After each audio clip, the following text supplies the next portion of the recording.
క్రీస్తునందున్న ప్రియమైన దేవుని బిడ్డలారా, ప్రభువైన యేసుక్రీస్తు నామములో వందనాలు తెలియజేస్తున్నాం. క్రైస్తవులు పిలువబడుతున్న మనమందరం, దేవుని బిడ్డలుగా ఉన్న మనమందరం, లేదా మందిరంలో పాటలు పాడుతున్న మనమందరం, మందిరంలో ప్రార్థన చేస్తున్న మనమందరం, మందిరంలో వాక్యం వింటున్న మనమందరం కూడా క్రైస్తవులం, దేవుని బిడ్డలం కాదంటలేదు. కానీ అంటే ఏదో ఉందని అర్థం చేసుకోవాలి. కానీ అంటే ప్రతి ఆదివారం చాలామంది మందిరానికి వెళుతున్నాం, తప్పులేదు, తప్పని నేను అంటలేదు. కానీ ఆ ఒక్క ఆదివారం మాత్రమే కాదండి దేవుడు. ప్రతి దినము కూడా దేవుడు, ప్రతి దినము కూడా మన జీవితాల్లో దేవుడు ఉండాలి.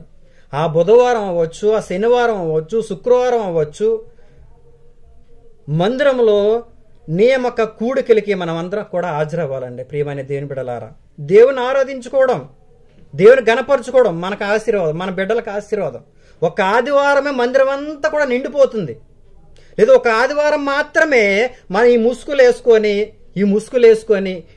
వేసుకొని మనం చక్కగా పాటలు పాడుతున్నాం, తప్పని నేను అంటలేదు. కానీ ఒక ఆదివారం కాదండి, ప్రతి దినము కూడా, ప్రతి బుధవారం కూడా, ప్రతి శనివారం కూడా, ప్రతి శుక్రవారం, ప్రతి ఆదివారం, ప్రతి ఉపవాస కూడిక, ప్రతి స్త్రీల మీటింగ్లో, అన్ని విషయాల్లో కూడా మనం ముందు ఉండాలండి.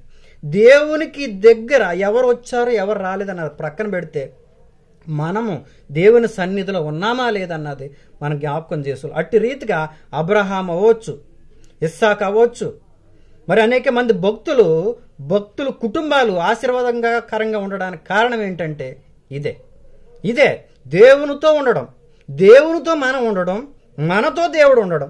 మన దేవుని బిడ్డలారా, అట్టి రీతిగా మనం ఉన్నట్లయితే మన మందిరంలో ఉన్న బిడ్డలు, మన సహోదరులు, మన కుటుంబాల్లో మన తల్లిదండ్రి, మన బంధువులు అందరూ కూడా క్షేమంగా ఉండడానికి కారణం ఏంటంటే దేవుని మందిరంలో చేస్తున్న ప్రార్థనల విజ్ఞాపనల ద్వారా మాత్రమే అని నేను తెలియజేస్తూ నా మాటలు ముగిస్తున్నాను. మీ అందరు కూడా వందనాలు.